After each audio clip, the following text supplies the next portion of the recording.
أعوذ بالله من الشيطان الرجيم. بسم الله الرحمن الرحيم. الحمد لله رب العالمين. اللهم صل على سيدنا محمد وعلى آله وأصحابه أجمعين. رب اشرح لي صدري ويسر لي أمري واحلل عقدة من لساني يفقه قولی. سورۃ الرحمن کی تکمیل کے بعد ہم نے عباد الرحمن کا تذکرہ جو سورۃ الفرقان کے آخری حصے میں آتا ہے اس پر ہم جو ہے وہ آیتوں کو ایک ایک کر کے ان کا تجزیہ کرنے کی کوشش کر رہے ہیں، اور تجزیہ جو ہے وہ سورۃ الرحمن کے پس منظر میں کر رہے ہیں، کیونکہ یہ عباد الرحمن کا ذکر ہے۔ تو یہ عباد الرحمن جو ہیں اس عملی میزان میں کیسے اترتے ہیں جو اللہ تعالیٰ نے سورۃ الرحمن میں جو ایک میزان جو قائم کیا، اور جس کی متعدد مثالوں سے جو ہے اللہ سبحانہ وتعالیٰ نے جس کا بیان جو ہے ہمارے سامنے آیتوں میں کیا، تو یہ عباد الرحمن جو ہیں یہ عملی شکل میں ان کی زندگی جو ہے وہ اللہ سبحانہ وتعالیٰ نے ان کی زندگی کے مختلف پہلو جو ہیں وہ اجاگر کیے ہیں، جس میں سب سے پہلے ہم نے پڑھا کہ جب وہ زمین پہ چلتے ہیں تو انتہائی آہستگی کے ساتھ، ایک عاجزی کے ساتھ چلتے ہیں،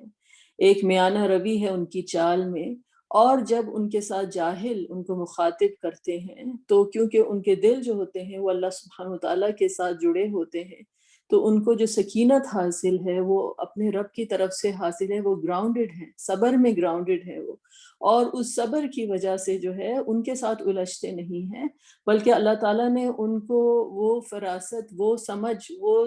جسے کہتے ہیں کہ اللہ تعالیٰ نے ان کو جو حکمت دی ہے، وہ اس حکمت کا تقاضا یہ ہے کہ وہ سمجھتے ہیں کہ یہ ان کو اشتعال میں لانے کی کوشش کر رہے ہیں، تو یہ اپنے نفس کے آگے نہیں جھکتے بلکہ اپنے رب کے ساتھ ان کی زندگی جو ہے وہ الرحمن کی عبودیت میں گزر رہی ہے، اور ان کے ساتھ وہ انڈلج نہیں کرتے، اور کیونکہ ان کی جو ذات کا جو مرکز ہے، جو ان کا گھر ہے، وہ رب کی ذات کے ساتھ جڑا ہوا ہے، تو وہ جسے کہتے ہیں نا انسان گھر جاتا ہے اور گھر جا کر اپنے دل کی تمام اس کو جو ڈھارس ملتی ہے، تو وہ ڈھارس جو ان کو ملتی ہے وہ اپنے رب کے ساتھ قیام میں اور سجود میں، راتوں میں وہ جو ہے وہ ان کو وہ سکون، وہ انرجی، وہ ریفیولنگ جو جیسے کہتے ہیں ان کی ہوتی ہے کہ وہ اپنے رب کے ساتھ جو ہیں وہ جڑے ہوئے ہیں، تو ان کی راتوں کا ذکر آیا، اور پھر اس کے بعد ان کی دعا کا ذکر آیا۔ ان کی دعا جو ہے وہ تھی کہ ہم کو جہنم کی آگ سے جو ہے بچانے کی جو ہے وہ دعا تھی، اور اصل جو وہ دعا کا جو وہ نچوڑ ہے وہ یہ ہے کہ یہ اللہ تعالیٰ کی، کیونکہ الرحمن سورۃ الرحمن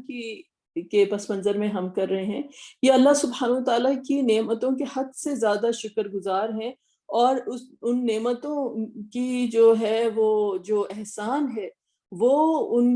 اس کو وہ اس قدر اپنے اوپر گراں سمجھتے ہیں کہ جسے وہ کسی صورت جو ہے اس کا شکر ادا نہیں کر سکتے، تو اس لیے جو ہے وہ اللہ سبحانہ تعالیٰ سے مستقل یہ دعا کرتے ہیں کہ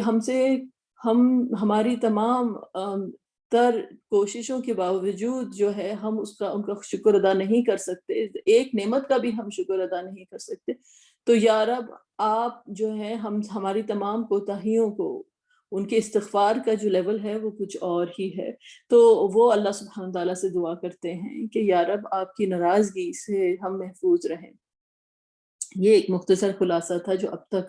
کی آیتیں گزری ہیں ان کا۔ جو اس کے بعد جو آیت آتی ہے وہ ان کا ایک اور ڈسکرپشن اللہ تعالیٰ نے بیان کیا، وَالَّذِينَ إِذَا أَنفَقُوا لَمْ يُسْرِفُوا وَلَمْ يَقْتُرُوا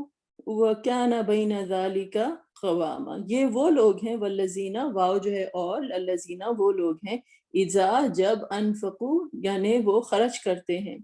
جب وہ خرچ کرتے ہیں۔ اب یہ اللہ تعالیٰ نے نہیں ذکر کیا کہ کیا چیز اس میں مال بھی ہو سکتا ہے، اپنے ان کے جو اللہ تعالیٰ نے جو صلاحیتیں ہیں ان کو جب وہ خرچ کرتے ہیں، کسی لحاظ سے بھی وہ جو ہے اپنے آپ کو بِأَمْوَالِهِمْ وَأَنفُسِهِمْ یعنی اپنے اموال کے ساتھ، اپنے مالوں کے ساتھ یا اپنی جانوں کے ساتھ جو ہے اللہ کی راہ میں جو بھی وہ انویسٹمنٹ کرتے ہیں، یا ادھر تو اللہ کی راہ کا بھی ذکر نہیں کیا، مطلب اوپن اینڈڈ ہے یہ آیت، تو نہ لم کہ نہیں کرتے وہ یسرفو فضول خرچی نہیں کرتے، اسراف سے وہ پرہیز کرتے ہیں، اور لم یقترو اور نہ تنگی کرتے ہیں، نہ ان کا ہاتھ جو ہے وہ اس طرح سے بندھا ہوا ہے۔ قطرہ جو ہے دھوئیں کو، میں نے پہلے بھی ذکر کیا تھا، کسی چیز کا جو اسموک ہوتا ہے، جو دھواں ہوتا ہے، اس کو کہتے ہیں، یعنی کہ جسے کہتے ہیں نا، ایک چیز ہوتی ہے جو مین چیز ہوتی ہے وہ جل رہی ہوتی ہے، اور صرف ایک جو ہے دھواں جو رہ جاتا ہے تو وہ تو اس کی ایک، جسے کہتے ہیں اس کی ایک نشانی ہے۔ تو یعنی وہ اپنے آپ کو جو ہے وہ اتنا نہیں روکتے کہ بس ایک تمام مال جو ہے وہ اپنے پاس رکھ لیا اور صرف اس کا جو دھواں ہے برابر کوئی چیز جو ہے وہ خرچ کرتے ہیں۔ لم یقترو، وہ کوئی تنگی نہیں کرتے، وکانا اور ہے بین ذالک قواما، اور اس کے درمیان اعتدال کرتے ہیں، یعنی وہ اعتدال پر قائم ہیں، وہ ایک اعتدال کی روش، ایک میزان میں، جسے کہتے ہیں نا، ایک بیلنسڈ اپروچ ہے ان کی،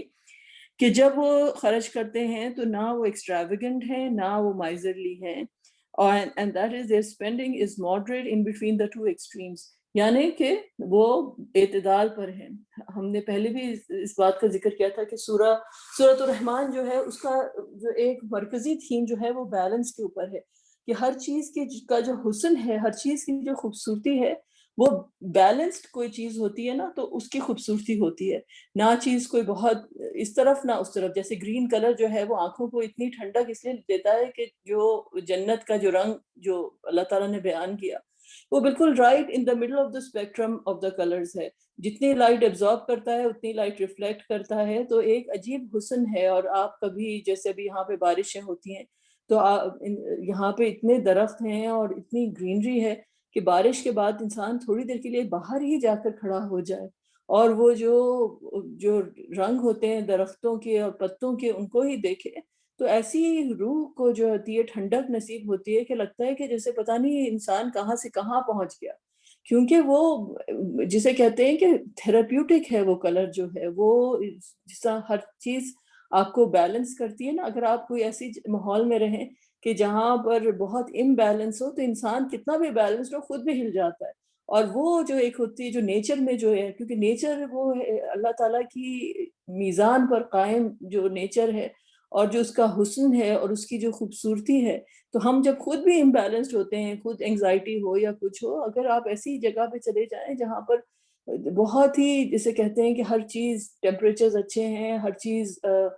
بالکل ایک ایسا ماحول ہے کہ بہت ہی گرینری ہے اور خوبصورتی ہے، تو خود بخود انسان بھی جو ہوتا ہے وہ فیل کرتا ہے کہ جیسے وہ الائن کرے اپنے آپ کو نیچر کے ساتھ، تو وہ ایک بیلنس میں آ جاتا ہے، کیونکہ یہ بیلنس جو ہے یہ اللہ سبحانہ تعالیٰ کا بیان کا ایک میزان ہے، اور جو چیز جو ہوتی ہے وہ پرفیکٹ بیلنس میں ہوتی ہے، وہ اللہ کی تسبیح میں، اللہ کے ذکر میں ہوتی ہے۔ نیچر جو ہے وہ بائی اٹ سیلف جو ہے، جب یہ پرفیکٹ بیلنس میں ہوتا ہے، یہ اللہ تعالیٰ کے ذکر میں ہے، اللہ تعالیٰ کا جو اسماء الحسنہ ہے، اس کے یہ رنگ ہیں جو ہم دیکھ رہے ہیں، جو حسن ہے، جو خوبصورتی ہے، جو اللہ تعالیٰ کی ان کا ریفلیکشن جو ہے ہم دیکھ رہے ہوتے ہیں، ایک مرر کر رہا ہوتا ہے یہ اللہ تعالیٰ کے اسماء الحسنہ، اور اس لیے انسان کو جو ہے ایک وہ ذکر کی ایک کیفیت جو ہے وہ ارد گرد نظر آتی ہے، اور انسان کی روح بھی جو ہوتی ہے اسی ذکر کی فریکوینسی کے ساتھ اگر الائن کرے، تو پھر جب یہ فریکوینسیز الائن ہوتی ہیں تو ایک انر پیس، ایک اندر سے ایک ٹرینکولیٹی، وہ بیلنس جو ہے کرنے کے لیے جو ہے یہ چیزیں بڑی اچھی ہوتی ہیں۔ بہرحال تو یہ سورۃ الرحمن میں ہم نے یہ بیلنس دیکھا، اور اب ان لوگوں کی عملی اپروچ کا جو ہے ذکر کیا جا رہا ہے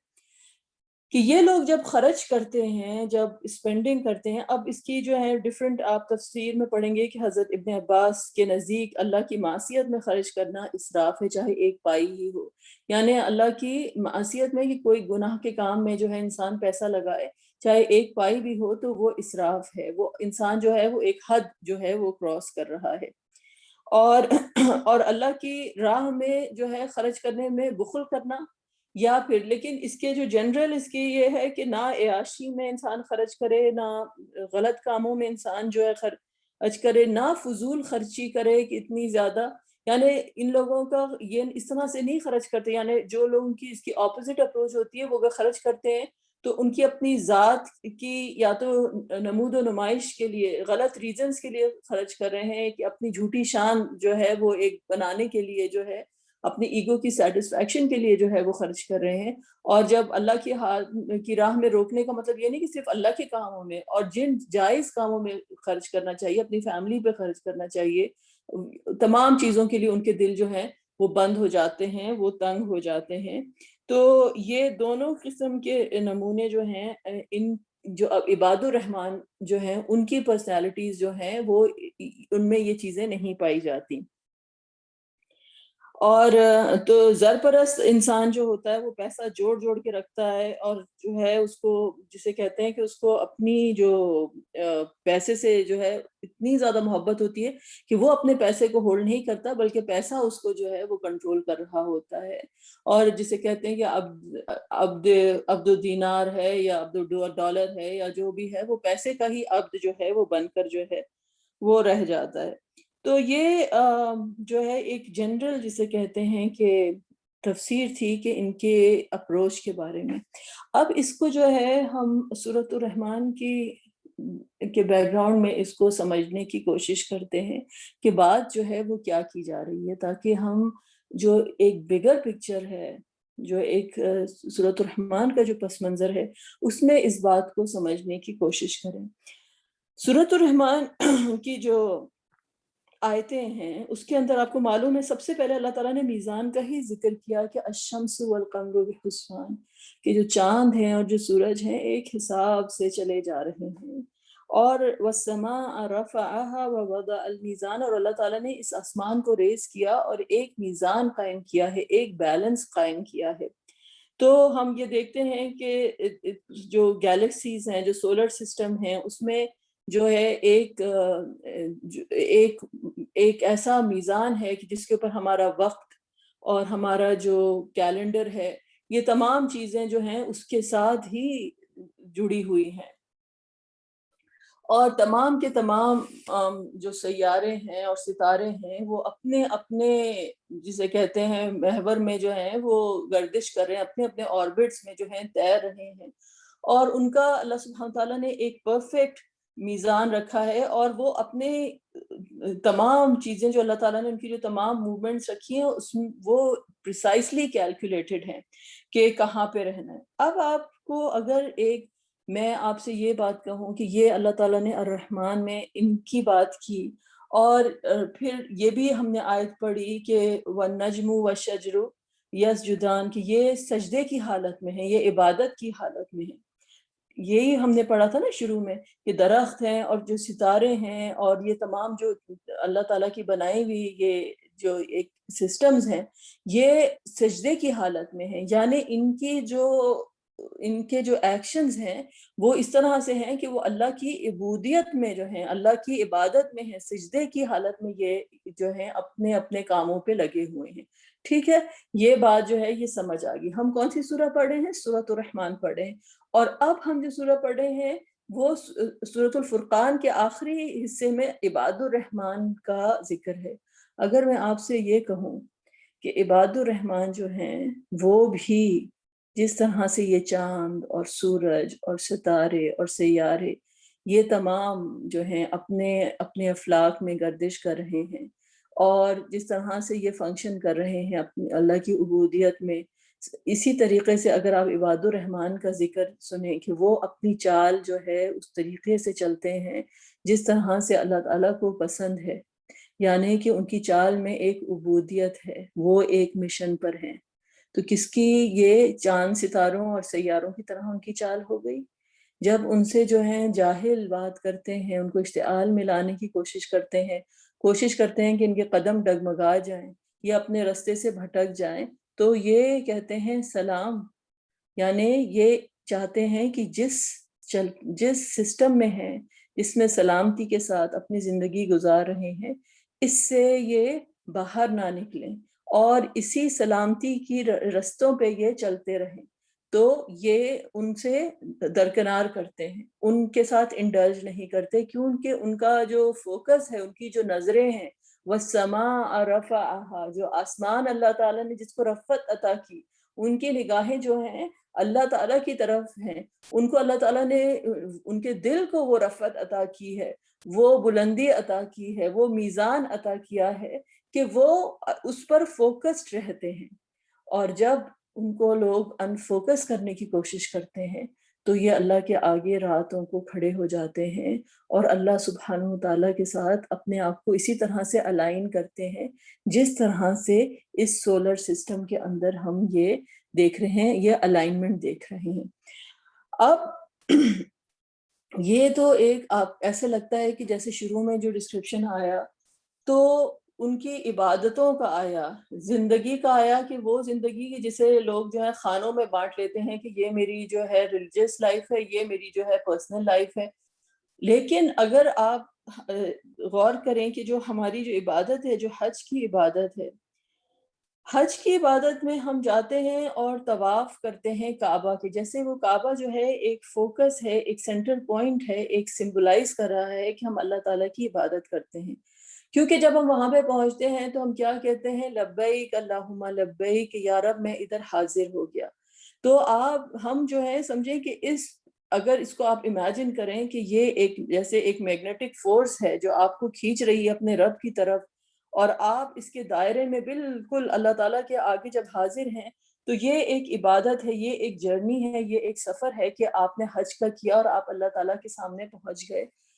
اور آپ نے کہا کہ لبیک اللہم لبیک. اب آپ نے حج کر لیا تو آپ نے طواف کیا، آپ نے تمام جو ہیں وہ حج کے جتنے بھی ارکان ہیں ان کو ادا کیا، مقام ابراہیم پر نماز پڑھی، زمین پہ جو ہیں پیر ہیں ابراہیم علیہ السلام کی طرح، ہاتھ جو ہیں وہ اللہ کے آگے جھکے ہوئے ہیں دعاؤں میں. تو یہ ایک پوری ایک عبادت جو تھی. کیا یہ عبادت خالی سوچنے کی بات یہ ہے کہ حج ایسی عبادت کہی گئی کہ جس کے بعد انسان اس طرح سے پیدا ہوتا ہے کہ جیسے اس نے ایک نئی زندگی پائی ہو. حج کو وہ عبادت کا درجہ دیا گیا کہ جس سے ایک نیا سٹارٹنگ پوائنٹ ہے. کیوں نیا سٹارٹنگ پوائنٹ ہے؟ جیسے انسان اپنے گھر واپس گیا اور جا کر اس نے اپنے تمام اعمال جو تھے جدری، اپنے جو تمام گناہ جو تھے سب کو دھو ڈالا اور ایک نئی زندگی کا جو ہے ادھر سے آغاز کرتا ہے. تو اب اس حج کا جو سرکل، اب آپ اس کو اس طرح سے امیجن کریں کہ یہ کعبہ جو ہے یہ بیچ میں ہے اور اس کعبہ سے دور اب ہم اپنے اپنے گھروں کو واپس لوٹ رہے ہیں، اور ہم کسی کا گھر جو ہے وہ پاکستان میں ہے، کسی کا گھر جو ہے وہ امریکہ میں ہے، کسی کا، لیکن یہ سرکل جو ہے نا یہ پھیلتا چلا جا رہا ہے. ہماری نظر صرف محدود طواف کی اتنے ایریا میں نہیں ہونی چاہیے کہ جو کعبہ کا صحن ہوتا ہے، بلکہ آپ یہ سمجھیں کہ یہ تمام دنیا جو ہے یہ کعبہ کا صحن ہے. ایک مومن کے لیے جو ہے یہ تمام کی تمام دنیا جو ہے ایک مطاف ہے، ایک کعبہ کے صحن کی طرح ایک مطاف ہے کہ جہاں پر اس کی روح جو ہے اللہ کے طواف میں، اللہ کی عبادت میں ہے. تو ہم ایک مطاف میں موجود ہیں. یہ نہیں ہے کہ جو لوگ سمجھتے ہیں نا کہ مجھے اللہ تعالیٰ، ہم صرف سمجھتے ہیں کہ شاید حرم مقدس ہے، یعنی جہاں جہاں پر، کیونکہ ان کے جو قدم ہیں ان کے جو ہے قدم کون سے؟ صدق والے قدم ہیں، جیسے کہ ہم جس کا ذکر کر چکے ہیں، سچائی والے قدم ہیں. وہ یہ دعا کر رہے ہیں ربی ادخلنی مدخلا صدقی واخرجنی مخرجا صدقی، کہ میں جہاں بھی داخل ہوں تو صدق کے ساتھ، سچائی کے ساتھ داخل ہوں، اور میں جہاں بھی نکلوں تو میں سچائی کے ساتھ نکلوں. یعنی کہ وہ اس مطاف میں رہنا چاہتے ہیں، اس اللہ کی عبودیت سے باہر نہیں نکلنا چاہتے. تو یہ آپ یہ سوچیے کہ دائرہ پھیلتا چلا جا رہا ہے، یہ پھیلتا چلا جا رہا ہے یہاں تک کہ ہم اپنے اپنے گھروں میں اپنی اپنی زندگیوں میں پہنچ گئے ہیں. یہ جس طرح سے ایک صحن ہوتا ہے نا کعبہ کا، اسی طرح سے یہ زندگی بھی جو ہے نا اللہ تعالیٰ نے ایک کھلا صحن کی طرح ہم کو دے دی ہے. یہ ایک مطاف ہے جو اللہ تعالیٰ نے ہم کو دے دیا ہے، کھلی سپیس سے دے دیا. اب کعبہ کا جو صحن ہے، اب اس میں کوئی انسان کسی بھی ڈائریکشن میں دوڑ سکتا ہے، ادھر الٹا دوڑے، سیدھا دوڑے، اس ڈائریکشن میں جائے، اس ڈائریکشن میں جائے. لیکن اس کا جو ایک تقدس ہے، اس کی جو عبادت ہے، انسان کو معلوم ہے کہ یہ ایک عبادت کی جگہ ہے. یہاں پہ ادھر سے مجھے اس کونے سے جو ہے شروع کرنی ہے طواف، یہاں پہ یہ دعا پڑھنی ہے، اس کے یہ رولز ہیں. پورا ایک اللہ تعالیٰ کی طرف سے بنایا ہوا قاعدہ ہے کہ مجھے اس طریقے سے جو ہے طواف کرنا ہے. اب اگر پوری کی پوری زندگی کو اگر ہم سوچیں کہ ہم کعبہ کے ذہن میں انسان ہے اور یہ زندگی بھی ایک مطاف ہے، ایک کھلی سپیس اللہ تعالیٰ نے دے دی انسان کو، اور اب انسان جو ہے اپنی ذات کے ساتھ کیا کرتا ہے اور جو کچھ انسان کو اللہ تعالیٰ نے عطا کیا ہے اس کے ساتھ کیا کرتا ہے، تو جو عباد الرحمن ہیں وہ اسی مطاف میں ہیں، اسی گردش میں ہیں، اسی طواف میں ہیں، اور یہاں پر وہ جو کچھ کرتے ہیں جب تو they find themselves, they concentrate on God, the luminous ground of all things in utter humility، یعنی کہ اللہ سبحانہ وتعالیٰ کی ذات جو ہے وہ luminous ground ہے، وہ ایسی جگہ ہے جسے کہتے ہیں کہ ہر زمین پہ جو جس زمین پہ جدھر وہ موجود ہیں وہاں پر جو ان کے اعمال ہوتے ہیں وہ ان کے لیے ایک مقدس مطاف کی جگہ ہے، کہ یہاں پر جو اعمال ہم کریں گے اور جو ہم بیج بوئیں گے یہ میرا ایک مطاف ہے، یہ ایک مقدس جگہ ہے، چاہے وہ گھر میں کھانا پکا رہی ہے عورت، یا وہ مرد جو ہے وہ گھر باہر کام کر رہا ہے، یا کوئی جو ہے اپنے بچوں کو کے لیے جو ہے وہ آپ پڑھا رہے ہیں، یا ان کے ساتھ آپ ویکیشن پہ جا رہے ہیں، کوئی بھی آپ کام کر رہے ہیں، چیز جو ہے جو سامنے ہے کہ یہ دنیا جو ہے ایک مطاف کی طرح ہے، اور اس کا سینٹر پوائنٹ جو ہے وہ اللہ سبحانہ وتعالیٰ کی عبودیت ہے، اور مجھے جو ہے چاہے کچھ ہو جائے، جس طرح سے یہ تمام کے تمام ستارے اور سیارے جو ہیں اپنے اپنے آربٹس میں ہیں، اگر یہ پھک جائیں اپنی چالوں پہ چل پڑے تو اس آربٹ سے، اس عبودیت سے یہ باہر نکل جائیں گے اور یہ تباہ ہو جائیں گے، ان کا جو بقا ہے، ان کو جو اللہ تعالیٰ نے دیے، تو یہ اگر اپنے آربٹس میں ہی رہیں گے، اسی کشش میں رہیں گے جس میں اللہ سبحانہ تعالیٰ نے ان کو رکھا ہے، اور اسی طرح سے ان کی موومنٹ رہے گی تو ان کا بقا ہے، ورنہ تو کتنی بھی بڑی یہ ہیونلی باڈیز ہوں، یہ اگر اپنے آربٹ سے نکل جائیں گی تو یہ تباہ ہو جائیں گی۔ تو اسی طریقے سے یہ جو مومن کی جو زندگی ہے وہ انڈرسٹینڈ یہ کرتا ہے، اس کو اس کی جو کچھ اللہ تعالیٰ نے دیا ہے اس کی نظر جو ہے اللہ کی ذات پر ہے، کہ یہ جو کچھ میرے پاس آ رہا ہے یہ اللہ تعالیٰ کے پاس سے آ رہا ہے، اس کو اندازہ ہے کہ میری جو ذات جو ہے وہ ایک جسے کہتے ہیں کہ ایک فقر اور زہد کے بیچ میں اس کی زندگی گزر رہی ہے۔ فقر کیا ہے کہ انسان کو اندازہ ہے کہ جو کچھ میرے پاس ہے اللہ نے جو دیا ہے وہ، جیسے ہے کہ سورہ محمد میں آتا ہے نا، ہا انتم او ہا اولائی، کہ اللہ سبحانہ تعالیٰ جو ہے تم کو بلا رہے ہیں، تو دعون لتنفقوا، کہ تم اللہ کی راہ میں خرچ کرو، فی سبیل اللہ، لیکن تم میں سے کچھ ہیں جو بخل کرتے ہیں، اور جو بخل کرتا ہے تو وہ اپنی ذات کے لیے کرتا ہے، واللہ الغنی وانتم الفقراء، کہ تم اللہ کی ذات جو ہے وہ غنی ہے، تم فقیر ہو۔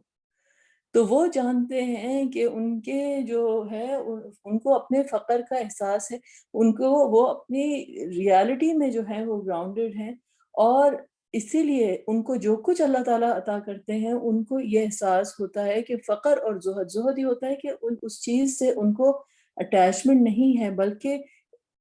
ان کے ذریعے اللہ سے اٹیچمنٹ حاصل کرنا چاہتے ہیں، تو وہ خرچ کرتے ہیں جو کچھ اللہ تعالیٰ نے دیا ہے، تو وہ اس میں جو ہے وہ اسراف نہیں کرتے، وہ بیجا جو ہے اس کو غلط چیزوں میں جو ہے وہ خرچ نہیں کرتے، کیونکہ وہ اللہ کی عبودیت میں ہے، اور جو ہے وہ اللہ کی راہ میں اگر ان کو خرچ کرنا پڑے، کیونکہ جو کچھ بھی ہے تمام زندگی انسان کی اللہ کی راہ میں، جب انسان اپنے بیوی بچوں کے لیے بھی خرچ کرتا ہے وہ بھی اللہ کی راہ میں خرچ کرتا ہے، ظاہری بات ہے جب کار خیر میں خرچ کرتا ہے وہ تو ڈیفینیٹلی اللہ کی راہ میں خرچ کرتا ہے، تو وہ اس میں اپنا ہاتھ نہیں روکتے، کیونکہ ان کا جو سلسلہ ہے سورس کے ساتھ وہ جڑے ہوئے ہیں نا، جیسے میں نے کہا نا فون چارجر کے ساتھ لگا ہوتا ہے تو آپ کو فکر نہیں ہوتی کہ کتنا چارج کم ہو رہا ہے، کیونکہ جو ہے مستقل آپ کا فون چارج ہوتا جا رہا ہے، تو ان کے دل، کیونکہ یہ وہ لوگ ہیں، یہ عباد الرحمن ہیں بھائی، یہ عباد الرحمن ہیں، ان کے دل تو اللہ کے ساتھ جڑے ہوئے ہیں، ان کا رزق جو ہے وہ اللہ کے پاس سے آ رہا ہے، تو وہ سمجھداری کے ساتھ جو ہیں رہتے ہیں، اور اسی سمجھداری سے، اسی تقوی کے ساتھ جو ہے ان کی زندگی جو ہے وہ گزرتی ہے، تو ان کا جو اس لیے وہ میانہ روی اور اعتدال کی روش پر ہوتے ہیں، جس طریقے سے پوری کائنات جو ہے وہ ایک میانہ روی اور اعتدال کی روش پر چل رہی ہے، ایک میزان کے ساتھ چل رہی ہے۔ اسی لیے اللہ تعالیٰ نے کہا وَجَعَلْنَاكُمْ أُمَّةً وَسَطًا، ہم نے تم کو درمیانی اعتدال پہ قائم ہونے والی جو ہے وہ امہ بنایا ہے۔ تو یہ جو ہے، جو خوبصورتی ہے، جو حسن ہے، اس اعتدال کو اس اعتدال کو قائم کرنے میں ہے، جو اللہ تعالیٰ نے پوری کائنات کو اللہ سبحانہ تعالیٰ نے جس اعتدال کے ساتھ سنوارا ہے۔ یہ اللہ تعالیٰ کی آیات جو ہیں، یہ اللہ تعالیٰ کی جو تمام مخلوقات جو ہیں، یہ سب اللہ تعالیٰ کی عبادت میں ہیں، اور عباد الرحمن جو ہیں وہ ہیں جو اس کی خود بذات خود اپنی ذات میں جو ہے ایک اللہ کی آیت کی طرح جو ہیں وہ بن جاتے ہیں۔ تو اللہ سبحانہ تعالیٰ سے ہم دعا کرتے ہیں کہ یا رب، آپ اپنے کرم سے، آپ اپنے رحم سے، آپ اپنی اس وسیع ترین رحمت سے جو آپ نے جو ہے اس دنیا پر بچھا رکھی ہے، ہم کو بھی جو ہے یا رب ان کی روش پر چلنے کی توفیق عطا فرمائے۔ وآخر دعوانا ان الحمد للہ رب العالمین۔